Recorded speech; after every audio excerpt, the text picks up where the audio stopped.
game so far. It's intense, and we gotta just put the pucks in the net. We need to focus a little bit more. We've been taking silly penalties that's cost us a lot. So we're out of short-handed, which means we're out of breath, out of rhythm. So get back into our game, start skating at them, and we'll be okay. All right, it's been your first game of the season. How do the legs feel amongst the team? I think the legs are okay. We've actually had a couple more weeks than normal to train, so we're feeling good. We just now need to focus and get our discipline back.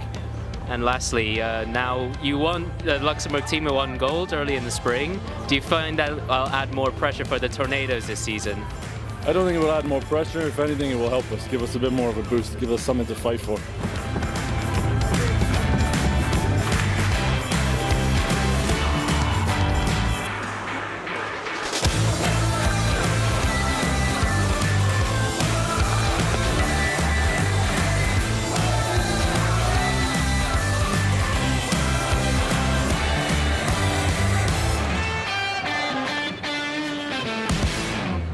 So what do you think you have to do to improve for the next game?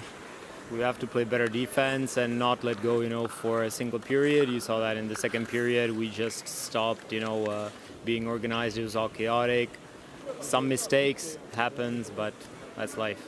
We need to improve that, yeah. Is there ever an issue with communication when it comes to all the different languages that you speak on the team? No, I wouldn't say so. I mean, we're all used to speaking English or German. Everybody understands everything, so I wouldn't say communication is an issue. The thing is just that sometimes you get carried away and then you do stupid stuff on the ice, and then we pay the price today.